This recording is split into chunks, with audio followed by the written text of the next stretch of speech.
Now let's start the final 13th lecture. Uh, First, let's begin with a review of the previous lectures. So last time, in lecture 11, we talked about neural networks. Neural networks are models of the human brain. Historically, we first considered formal neurons and aimed to reproduce logical computation. We are formal neurons. They were proposed McCulloch and Pitts. For input signals, we calculate weighted sum, and let's call this U. If this U exceeds a threshold, it outputs 1. If it doesn't exceed the threshold, it outputs 0. This is what formal neurons do. Specifically, written as a mathematical formula, it looks like this. If x1, x2, x3 are input, we multiply each by weights w1, w2, w3. That represents the strength of synapse connections, and add them up. We call this U. If this U is greater than minus b, it returns 1. If U is smaller than minus b, it becomes 0. This is how formal neurons were set up. This can be seen as a linear discriminator. We talk about how logical computation can be realized using these. So logical computation includes representative examples like logical and, logical or, and not. Logical functions are correspondence when you give some combination of zeros and ones, you get 0 or 1 as output. Specifically, we confirm that exclusive OR can actually be expressed using logical OR and logical OR, logical AND, or AND not. Since and or and not can be represented by formal neurons, all logical functions can be regularized with formal neurons. Actually, for the exclusive or we mentioned earlier can be realized by giving specific parameters like this, which we confirmed. The neural circuit made by combining multiple formal neurons was called perceptron.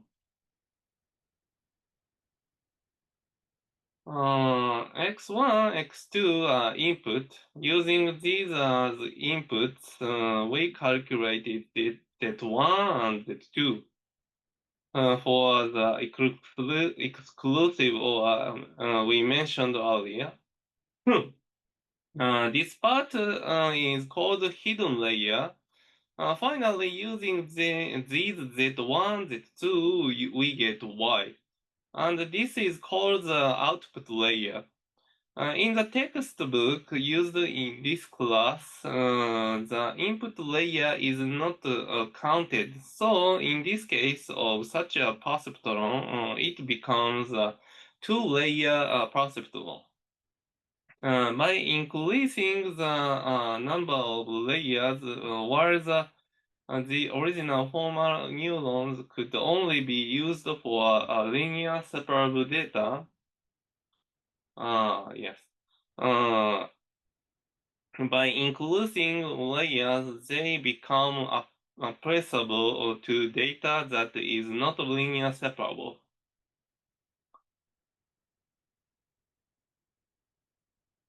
Okay. Oh. However, the internal parameters of perceptrons were originally fixed when first proposed. The concept of adjusting internal parameters skillfully, like in logistic regression to fit the training data well, was considered, but using only zeros and ones was difficult. So neural networks were an extension to have continuous input and output values. Since the step function we saw earlier is difficult to differentiate, differentiable functions like the sigmoid function are used, we talked about. Uh, so,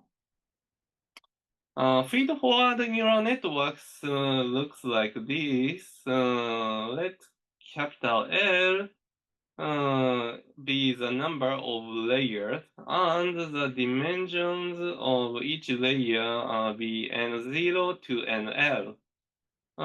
Let the weights of l's layer be wl, the bias be vl, and the activation function be fl. Then the function y equal hx defined by the neural network is defined as follows. First, we put the input into z0. In the first layer, we use the previous z0 multiplied by weights and bias and put it into the activation function. What comes out is called Z1. This becomes the output of the first layer. Using this Z1, we calculate the output of the second layer Z2 and so on. This repeating structure is what feed-forward neural networks are. Finally, the output that comes out becomes the output of the entire neural network. This is not something special, but actually for single layer neural networks, it can be written in this particular form. This one. So it can be written as y equal fwx plus b.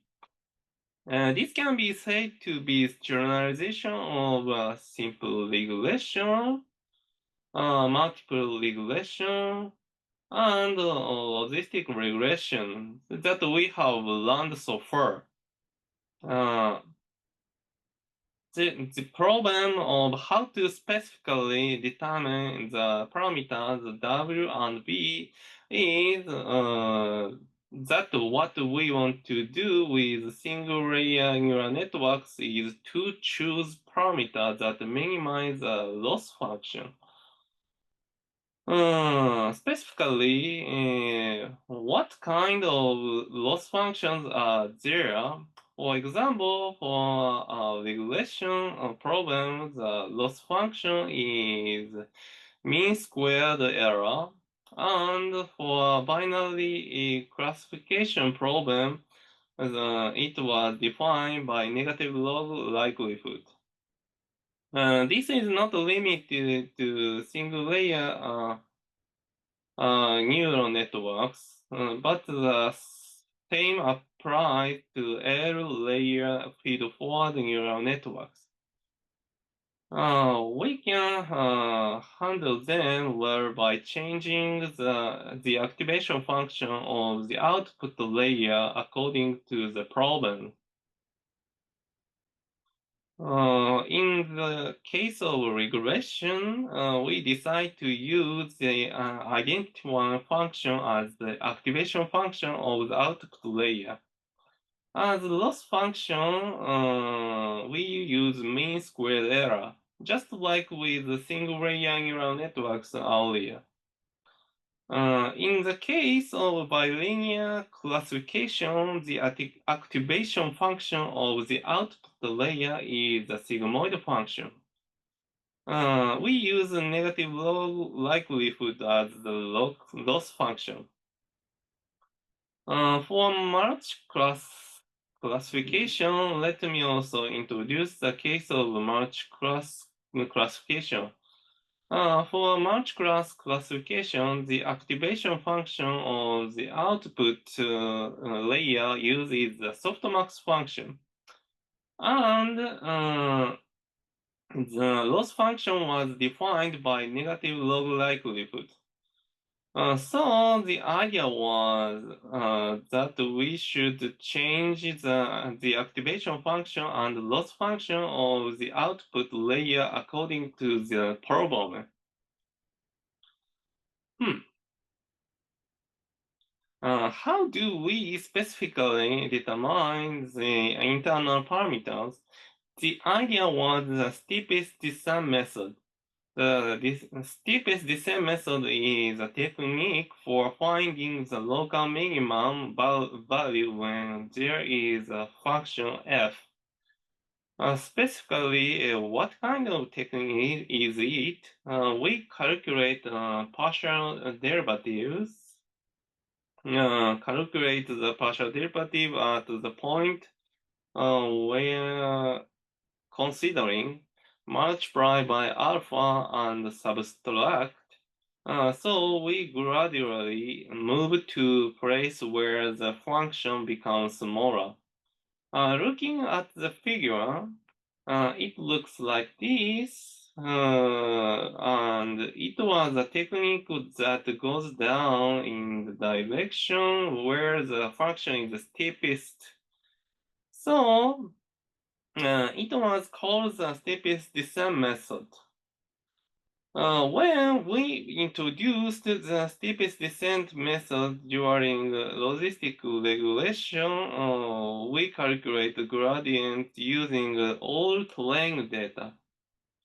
However, for neural networks, it's common to use stochastic gradient descent. This is a technique where at each step, we take each piece of data, calculate the loss for the data, and calculate the gradient for that loss function.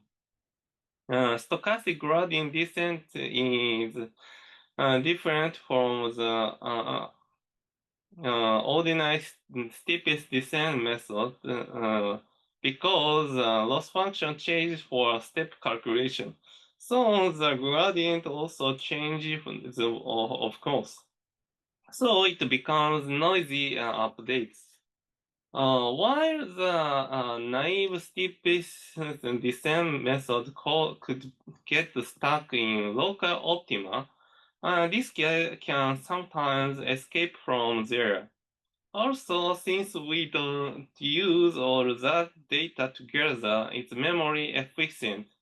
Also, since it can be calculated independently, it can be easily parallelized, which are good points.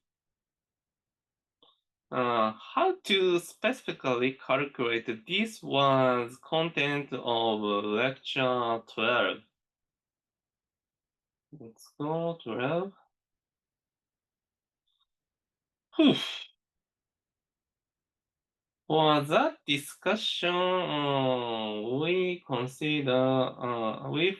consider three-layer neural network. After all, what we wanted to do with stochastic gradient descent was to calculate partial derivatives for each parameter. That is partial derivative with respect to weights and partial derivative with respect to biases. In the end, to put it simply, we just need to calculate using the chain rule. For example,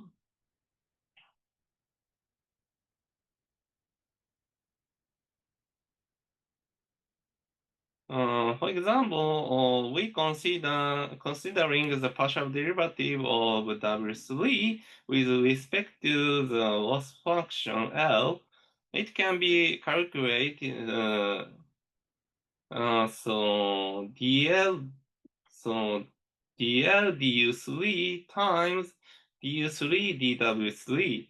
So dl du3 was fu3 minus y f times f prime u3. Since u3 is w3 z2 plus b3, the partial derivative with respect to w3 becomes z2. So the important thing was partial derivative with respect to u, like dl du3. That is partial derivative with respect to the weighted sum part. When taking the partial derivative with respect to w2 by putting u3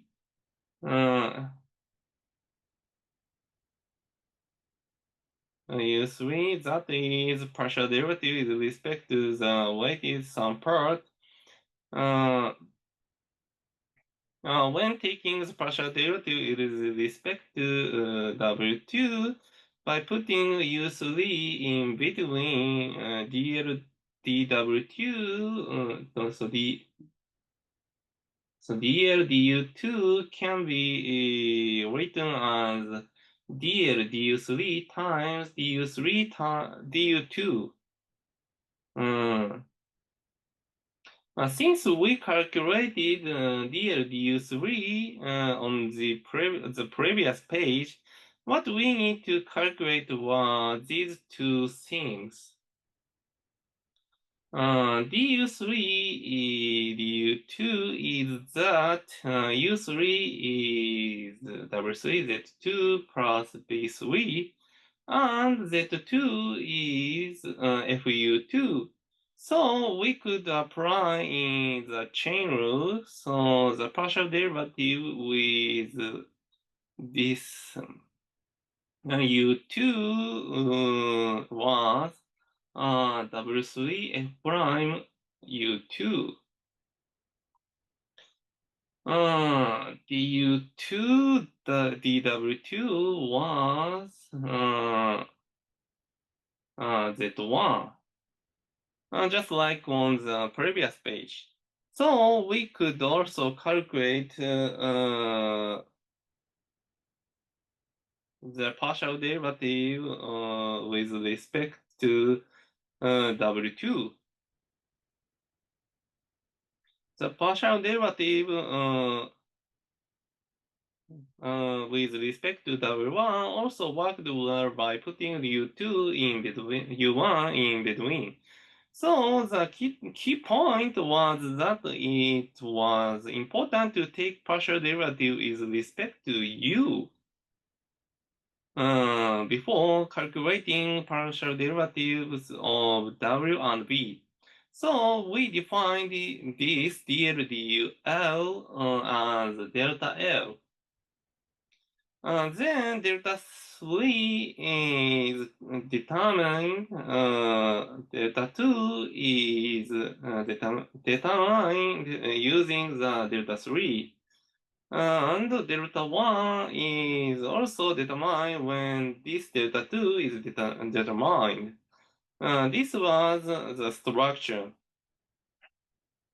Once delta 3 to delta 1 are determined, we can calculate partial derivative with respect to w and the partial derivative with respect to b using them. This was called the backpropagation method. And this is the part where we specifically calculated.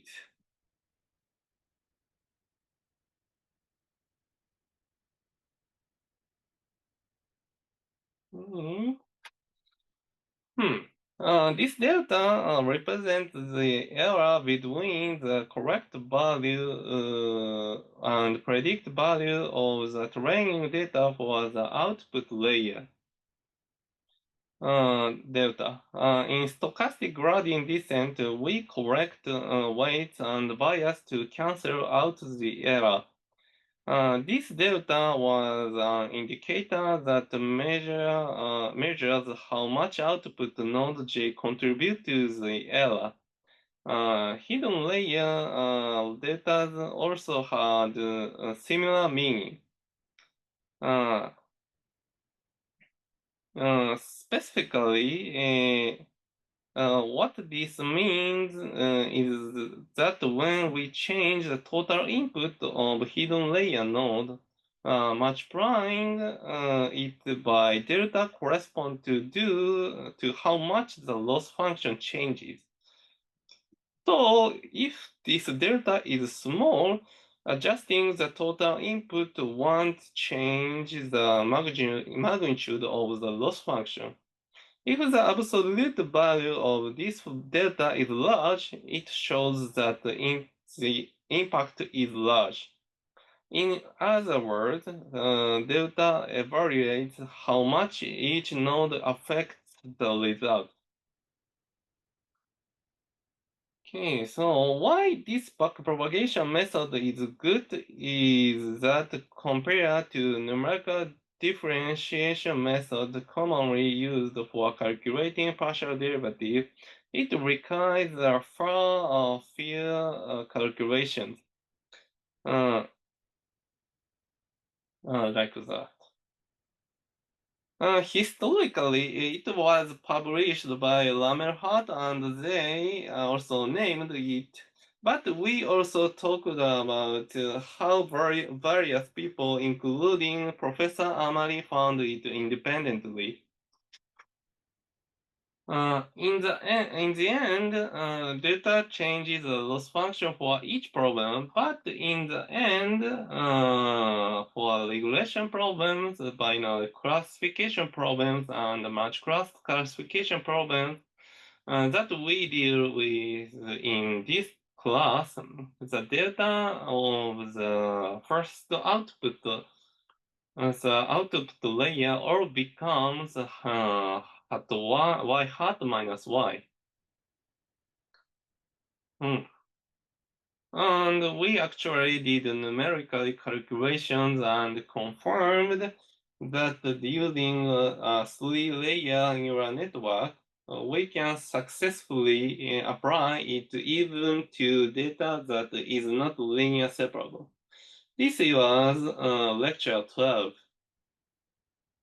Now let's review the previous problem. Starting with the review of lecture 11. The first problem asks you to choose the most appropriate activation function for the output layer when dealing with the regression problem using feed-forward neural networks from the following options. For a regression problem, we use the identity function. Next, what is commonly used the loss function for multi-class classification problems? It was negative log likelihood. What we expected was negative log likelihood, but the formula on the slide is also called cross entropy. So I also accept cross entropy as the correct answer. Next, which one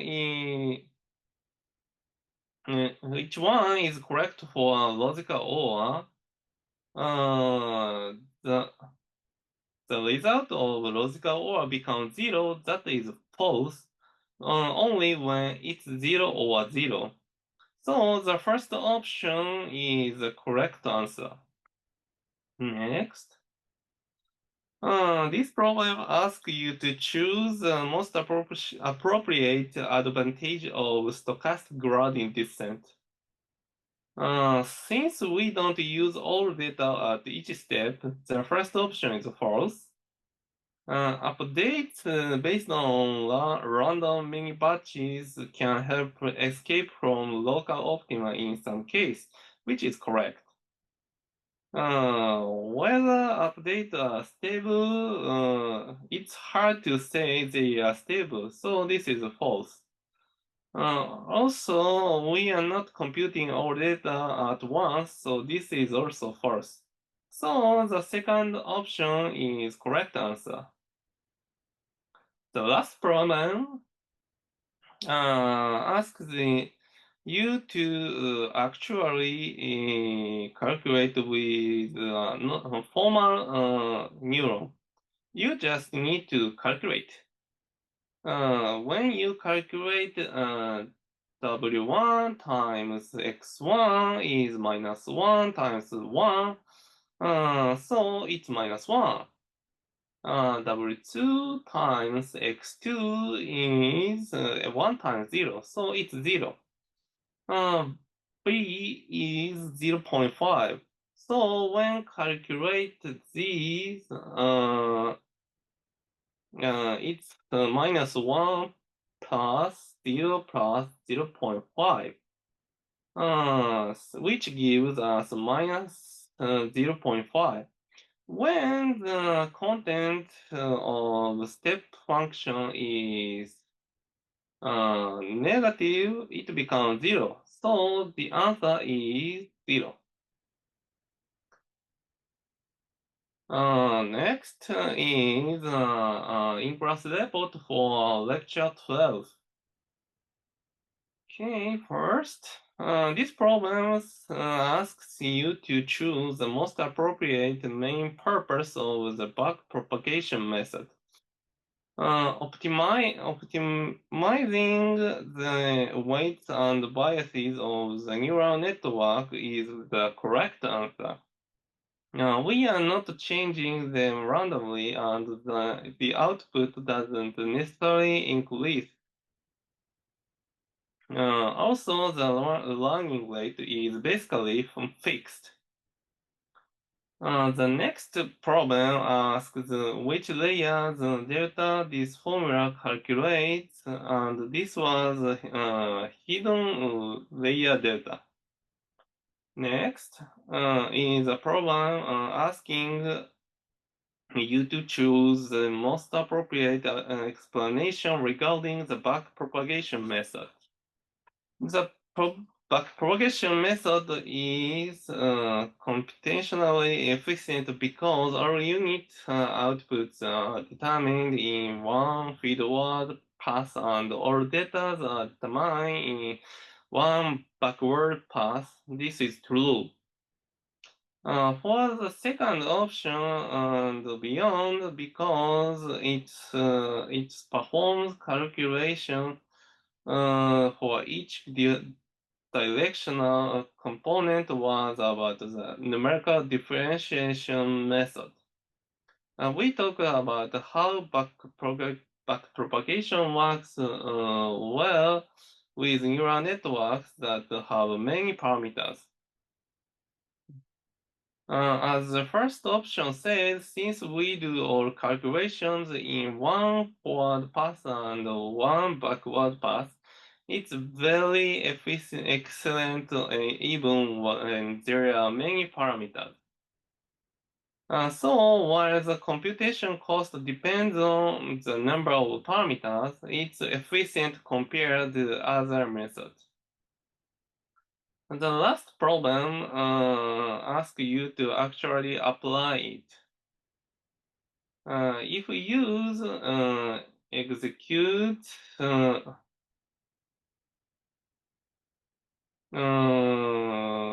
what we use in class, the result is predicted to be 0. So the answer is 0. Now let me respond to comments.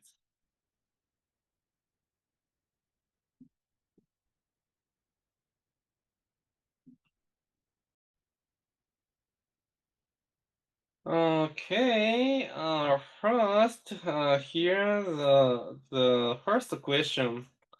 One of the disadvantage of stochastic gradient descent is that updates may become unstable. I could not clearly imagine what kind of situation this represents, so I would appreciate additional explanation.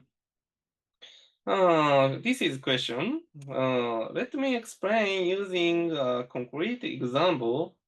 Uh, let's consider a simple linear regression problem interpreted as a single layer neural network. Suppose we have three data points and want to approximate them a straight line that is in the form y hat equal wx plus b. The loss function for each data point is the square of the predicted value minus the actual value. So it looks like this. The loss function for each data point is just a matter of substituting values, so they look like this, respectively. And when we calculate their gradient, as you can see, of course, the loss function for each pieces of the loss function for each species of data are different, as you can see. For example, if we set the initial value to W0 and B0 is 0 and calculate the gradient for each, the gradient of loss function for each PC of data will have different value. In stochastic gradient descent, we randomly select data to calculate gradient. If we select the first data point, we update W and V in the direction minus 2 eta minus 2 eta. This eta is running rate. If we select the second data point, we update in the direction minus 5 eta minus 2.5 eta.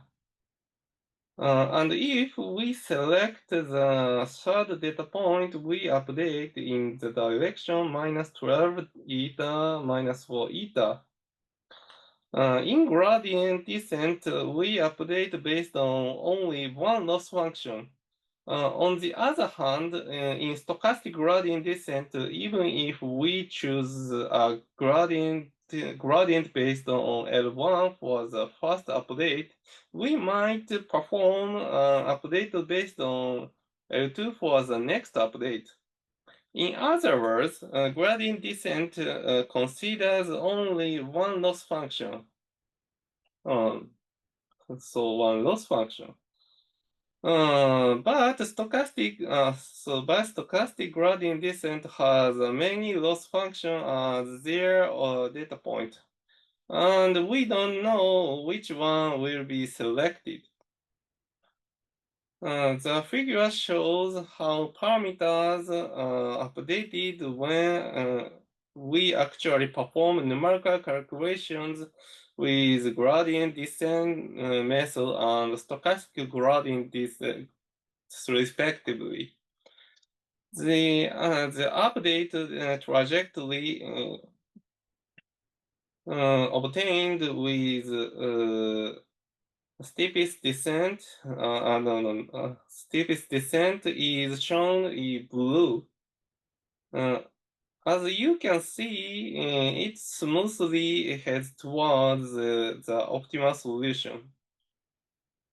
On the other hand, in the case of stochastic gradient descent, as we saw earlier, which gradient direction we head toward changes depending on the case. So how the updates proceed become random. The expected value of the gradient is sum of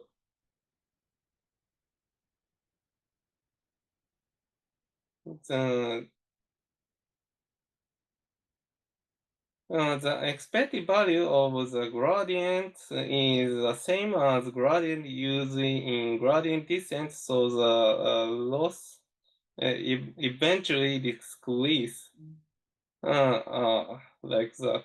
This is the loss in each step.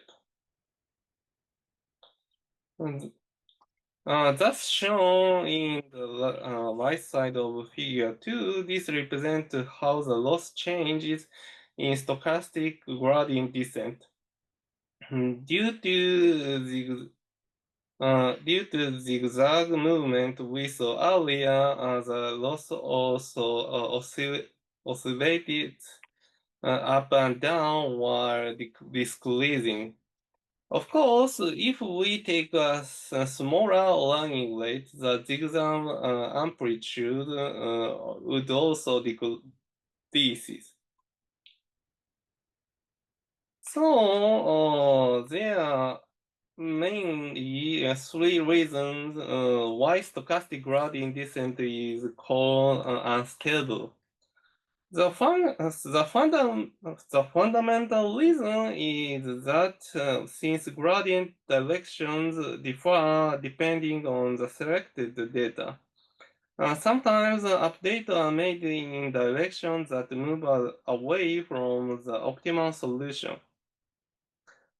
This can cause the loss to temporarily increase. Also, parameters may oscillate around the optimal solution. Also, since different trajectories are followed each time, there is the characteristic that we don't get exactly the same result.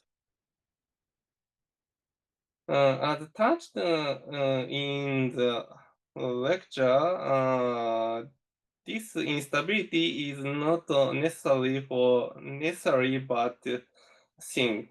The noise can help escape from local optima. There is computational efficiency is that loss computation is needed per update. And there is also the advantage of memory efficiency since there is no need to process large amounts of data at once. This is my response to the first question. Okay, next. Now for the second question. Regarding the dimension of layers in neural networks, for example, in that case of handling regression, would it be correct to say that the input layer dimension equals the number of explanatory variables? That is exactly correct. More specifically, the relationship between layer dimensions and problem types can be summarized like this.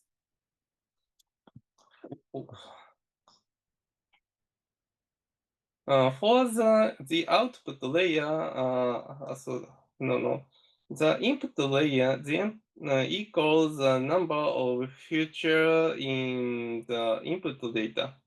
The number of explanatory variables, whether it's regression or not. For the output layer, the dimension depends on the problem type. For regression, it's usually one dimension. Since we want to predict one target variable, it becomes one dimension. Of course, if we wanted to predict multiple target variables, we would prepare dimensions equal to that number. For binary classification problem, it's one dimension, since we just need to output the probability of belonging to one class. For multi-class classification, it's common to output probability for each class, so we output as many as the number of classes. Of course, depending on the situation, even for binary classification problem, it's possible to make it two-dimensional to output the probability for each class. But this is a basic idea. As a problem unique to neural networks, there are hidden layers. And these hidden layers determine the complexity of the model. The more parameter we add, the more appreciable it becomes to complex problem. In a sense, this is a part that determines expressive power. This topic is related to the discussion at the end of session 13, lecture 13. That concludes the comment we present. Okay,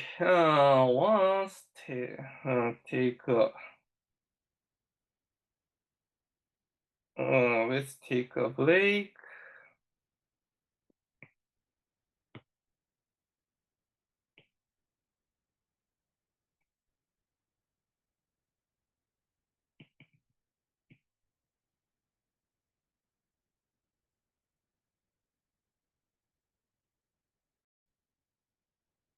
Okay, let's restart.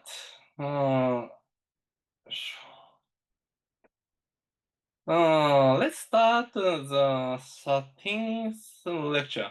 Today we will learn about the vanishing gradient problem and its countermeasures.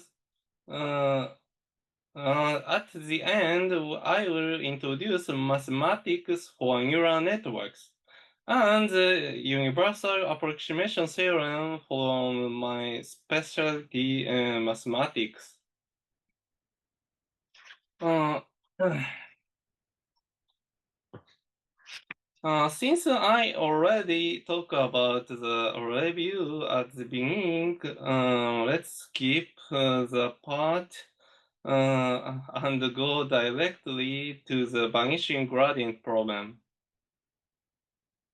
Deep learning, which has been widely used in recent years, refers to neural networks with a sufficiently large number of layers L. Having a large number of layers is called deep. So learning using neural networks with deep layers is called deep learning. However, neural networks with deep layers have their own inherent problems. A representative example is the vanishing gradient problem. Let's review the backpropagation method. Okay. When the activation function is a sigmoid function, delta was updated as follows. It's multiplied by sigma prime for each layer. The derivative of the sigmoid function is sigma prime is sigma times 1 minus sigma.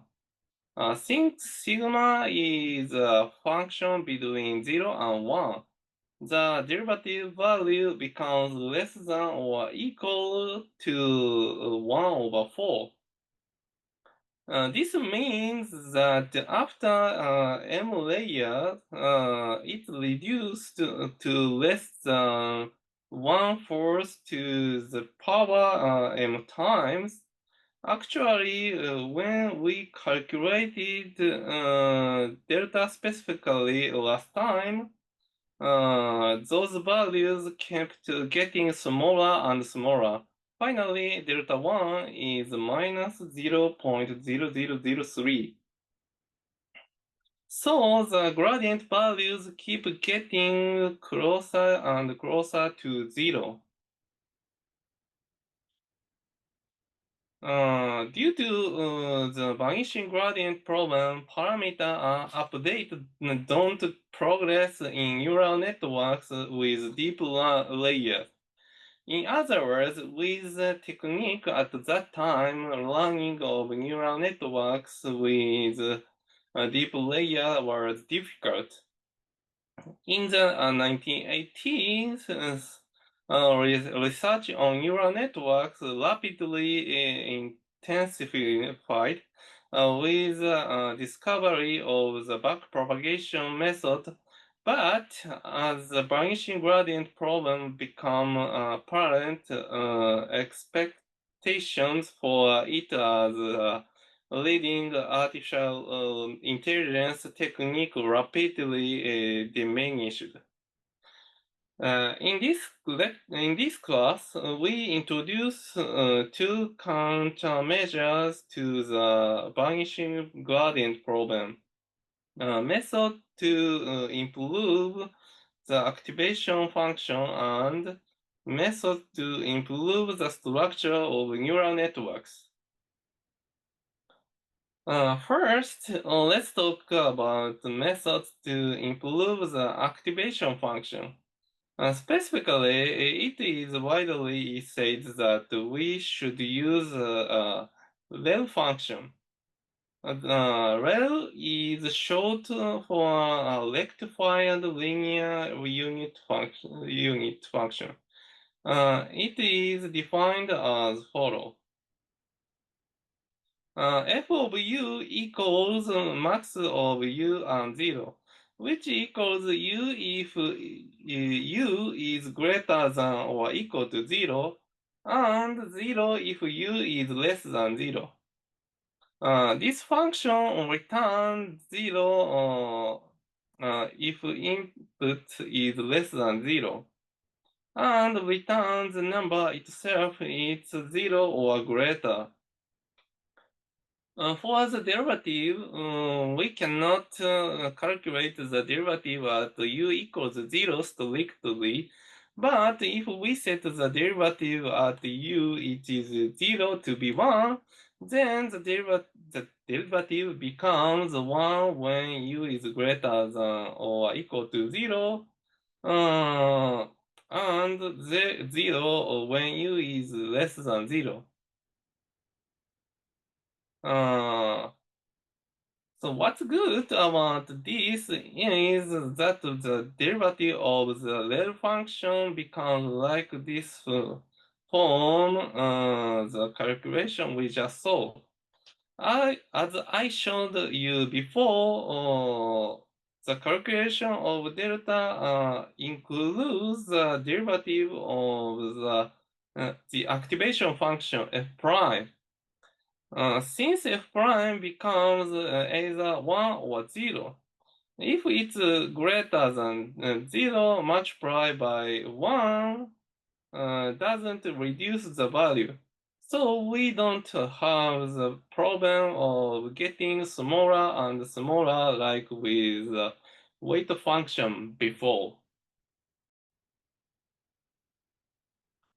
By using the little function as the activation function, the exponentially factor of small numbers multiplied by many times due to the derivative of the activation function f prime is eliminated.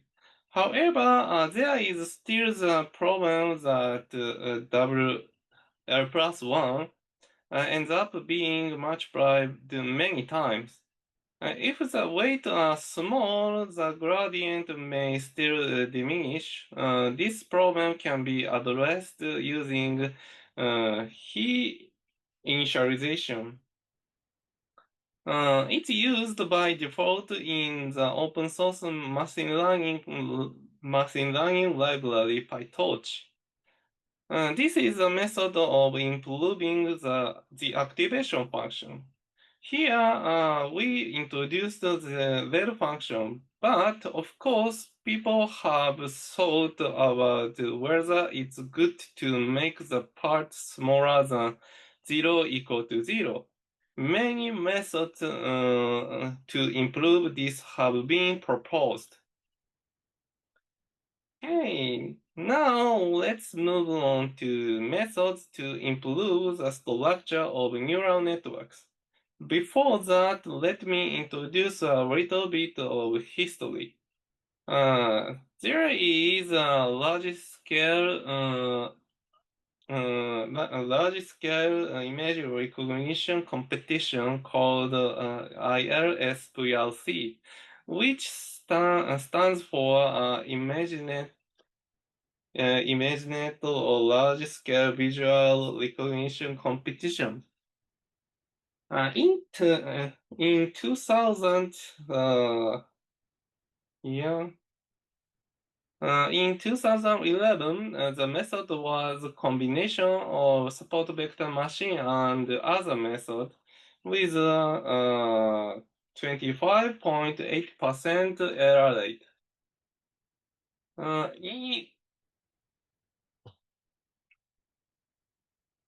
In 2012, AlexNet won with 15.3% error rate. This AlexNet introduced the red function. Another key point was convolutional layers, which is also quite important, but it would take too long to explain, so I will skip it here. This showed that the neural networks seem to be good, and using red function seems to improve performance. Accuracy improved by increasing the number of layers. AlexNet has 8 layers, and GoogleNet won in 2014 with 22 layers. But the vanishing gradient problem still occurred. There was also a degradation problem where accuracy doesn't improve even with deeper layer. Then, in 2015, ResNet appeared. It won with a 3.57% error rate. At this time, the human error rate for solving this problem was 5%. So it finally won with an error rate that surpassed the human performance.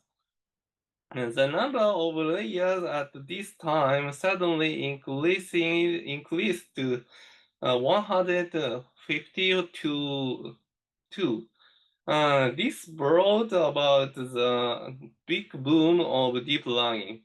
Now let me talk about what ResNet did.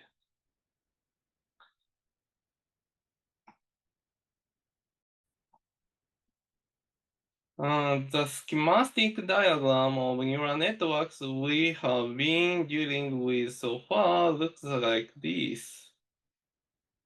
We use the input to perform the calculation of the first layer. Perform the calculation of the second layer. Put the output into the input of so put the output into the input of the third layer and continue with the output of third layer. This is how neural networks work by repeating this process to reach the output. The basic idea of ResNet is that information propagation is not working well in the standard neural networks we have used so far. So they thought, let's directly add the input to the layer to the output. They consider skip connections. So we add the input of the first layer to the output of the first layer. We add the input of the second layer to the output of the second layer, and so on. In mathematical terms, the neural networks we have dealt with so far multiply the output of the previous layer by weights, add bias, and put it into the activation function. In ResNet, we directly add the input of the previous layer to this activation function output. It's called residual neural networks because it's trying to learn the residual ZL minus ZL minus 1. This is not an old method, but a mechanism that is currently used in transformers. This transformer is a model that leads to BART, which is often used in natural language processing, and to the further developed GPT. Let's do specific calculation to see why three-layer ResNet works well. There are various forms of ResNet. In addition to the direct connection we saw earlier, there are regular connections for each layer, connections that skip two layers, or connections that skip many more layers. There are many variations. Let's consider a simple structure where we add the output and input for each layer. Let's think about adding the output of the previous layer direct to what goes into the activation function. Here we will consider a mean squared error as a loss function. In the end, we need to calculate delta, but it's easier to look at the partial derivative of z. So let's look at the partial derivative of z. When we take the partial derivative of the loss function with respect to z3, z3 is y hat. Since L is 1/2 times y hat minus y squared. So dl dy hat becomes y hat minus y. Delta 3 is dl du3. So if we put z3 in between, it becomes dl dz3 times dz3 du3. Since z3 is fu3 plus z2, when we take the partial derivative with respect to u3, we get f prime u3. So it becomes y hat minus y times f prime u3. Next, let's calculate the data for the second layer. To calculate dl dz2, we use the chain rule like we did in backpropagation last time, putting the z3. We calculate dl dz3 earlier, so the later part is dz3 dz2. Z3 can be written as FU3 plus Z2, and U3 can be written as W3Z2 plus B3. So the partial derivative with respect to Z2 becomes F prime U3 times W3 plus 1. There is where the plus 1 from the residual connection appears. Delta 2 is this multiplied by dz2 du2, so it looks like this. Similar for the first layer, we calculate the partial derivative with respect to z1, putting z2 in between to calculate dl du z2 dz2 dz1. We calculated the first part earlier, so let's consider the partial derivative of z2. Z2 is FU2 plus Z1. U2 is W2 Z1 plus B2. So it becomes like this. The partial derivative is respect to Z1 becomes F prime U2 W2 plus 1. Here also plus 1 appears. So delta 1 is this multiplied by dz1 du1, so it looks like this.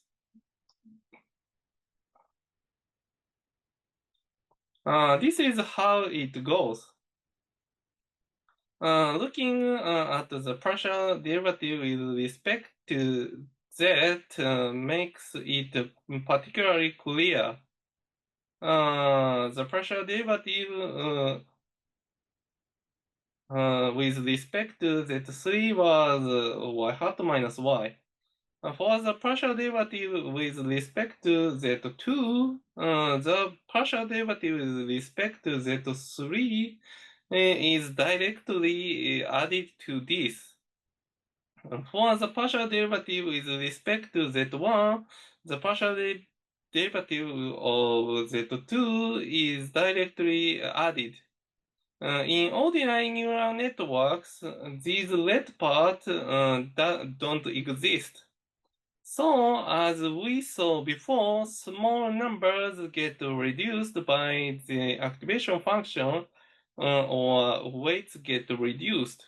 But by considering residual connections, we can pass the delta the previous layer and the delta of the next layer to the previous layer while keeping them as much as possible. We can see that the error is directly propagated due to the residual connection. Residual connections are short skip over layers where residual blocks are created and repeated many times. When we make the layer much large, the principle is the same as skip connection, but they are sometimes called skip connection. When many layers skip at once, they are called this way. UNet and other use such methods. So this is a summary up to this point. The function and the ResNet also skip connection are countermeasures against the vanishing gradient problem and degradation problem. The advantage of red function mitigation of vanishing gradient problem and improvement of computational efficiency. Since it only uses 1 and 0, calculation is very easy. Gradient is always 1 for positive inputs, so gradient can propagate easily even in deeper layers, which is mitigate the vanishing gradient problem.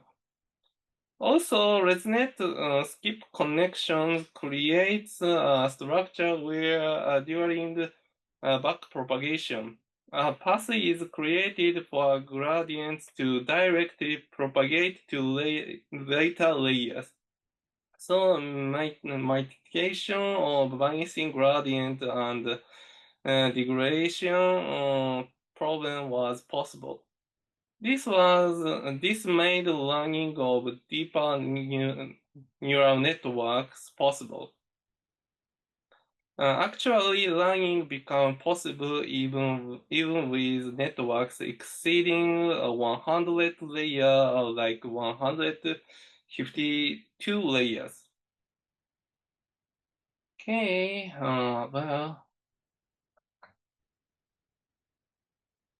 once take a break.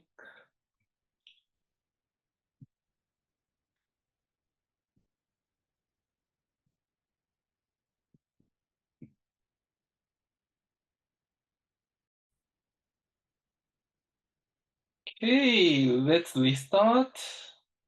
Now I would like to touch on my specialty before we finish. So let's talk about mathematics. We have talked about how neural networks can classify things, but we haven't said anything about why they work well. To prove this, we need mathematics, and this mathematics is an area that is currently developing. There are three important aspects for evaluating the performance of neural networks. One is expressive power. Oh, Uh, so how complex problem can it run? Uh, So next, generalization ability, which appeared in the first class, means that we learn from the finite training data, but how accurately can it handle unknown data? And optimization ability, can optimal weight be efficiently computed by a computer? Can we learn faster? This is what optimization ability is about. Each of these is being studied from a mathematical perspective. Here we focus on expressive power, the ability to approximate any function by adjusting the parameter of a neural network is called universal approximation ability or property. It's a bit of a grand way of saying it, but this is what's used. So that's what we call it. We need to be careful here. We theoretically prove the ability to approximate, but what specific parameters should we use, or what method can we use to find those parameters quickly? These are separate problems. So it doesn't guarantee the ease of actual learning or optimization. It simply says that any function can be approximated if we choose the parameter well. What this is about is called universal approximation theorem for activation function, which is about expressive power. Let's call for uh, the activation function f.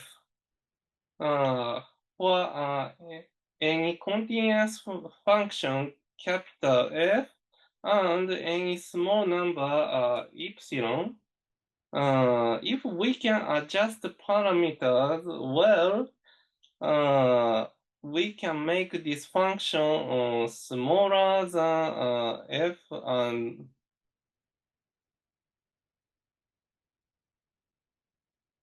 we can make this inequality.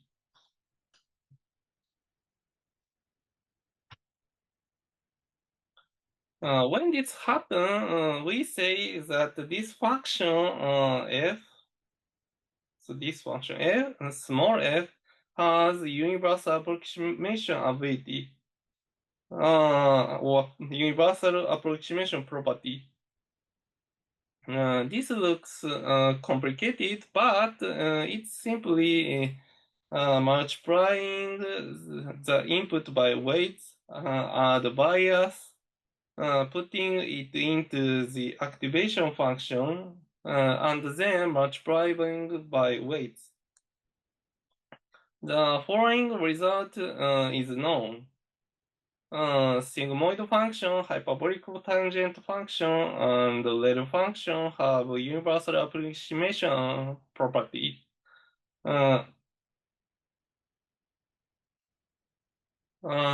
other words, if we choose this activation function, for example, the sigmoid function,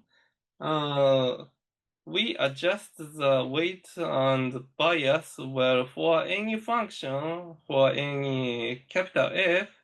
If we multiply the input by weights and bias, throw it into the sigmoid function and multiply by weights, we get a function that's very similar to capital F.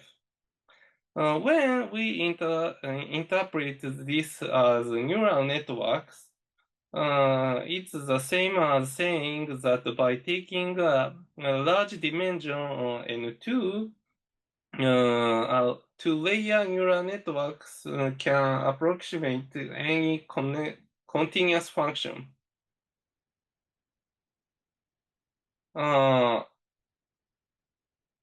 So this theorem theorem 2 states the accuracy can be improved as much as desired by making the dimension of one layer sufficiently large from the neural network interpretation. That's happy news. Uh, but what we have been talking about today is deep learning. It's about what happens when we increase the number of layers.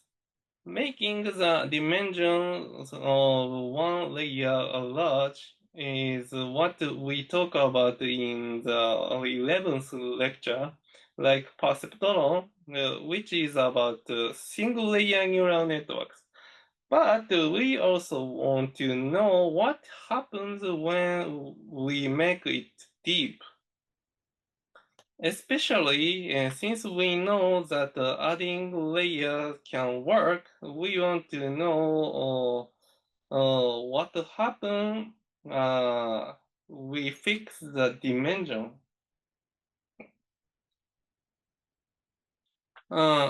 It has been shown that when the dimension of each layer is max nm, accuracy can be improved as much as desired by making the layers sufficiently deep. Here, n is the input dimension, m is the output dimension. This is for ordinary neural networks. So what about ResNet?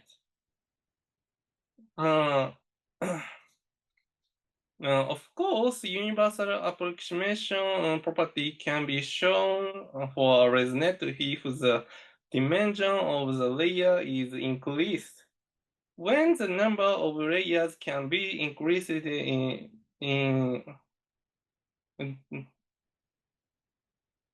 indefinitely how much dimension is needed for the layers. This is what we want to know. In a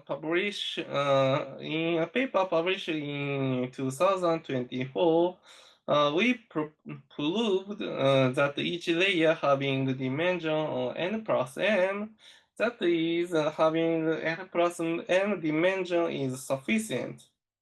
To state the claim accurately, here we assume the n is greater than or equal to n. We assume that the activation function has universal approximation property. In other words, think of f as a sigmoid function or Lair function. For capital L layer resonate with each layer having dimension n plus m, let y hat be the output when the input is x. The claim is that for any continuous function, capital F, and any small value epsilon, we can satisfy this condition by choosing parameters well. The claim is that by taking sufficient large L and parameters, we can make the output very close to the target function. In other words, the claim is that when the dimension of each layer is n plus m, accuracy can be improved as much as desired by making the resonate layers sufficient deep. Recently, we were able to show similar universal approximation ability when the input dimension and output dimension match, with some constraints when the hidden layer dimension is same as input and output, that is, so when it's n, also with constraints. Research is ongoing even for such simple question as can any function be approximated? I hope you understand that what we are doing in class is not all the content, but learning about the content that is being developed in real time. And if you can further develop on the content of this class, there would be nothing more interesting than that. So please try to use what you learned in this class to develop it further. Okay, now please work on the final in class level. Let me briefly touch on the final report assignment.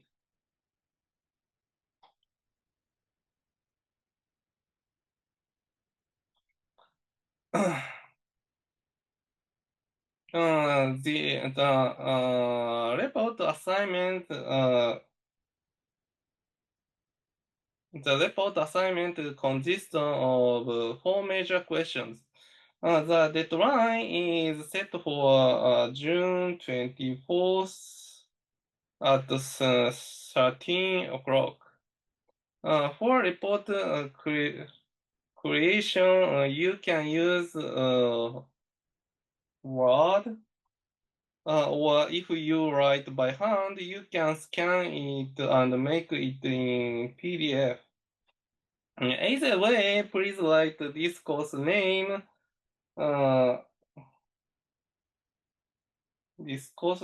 student ID, your name, and submission date. Also include your student ID in the name of the file you submit. When I look at what's being submitted, I look at the file name. So if there is no student ID, I want to know whose is whose. So please include your student ID. When scanning handwritten work, please make sure the content you are submitting is readable. Also, since people very rarely submit a long thing, please check that the content you are about to submit is correct. The submission destination is a Google form. Yeah. So please submit through the Google form. Okay, so the first problem is fill in the blank problem. Like we have done in class report so far, there is answer choices.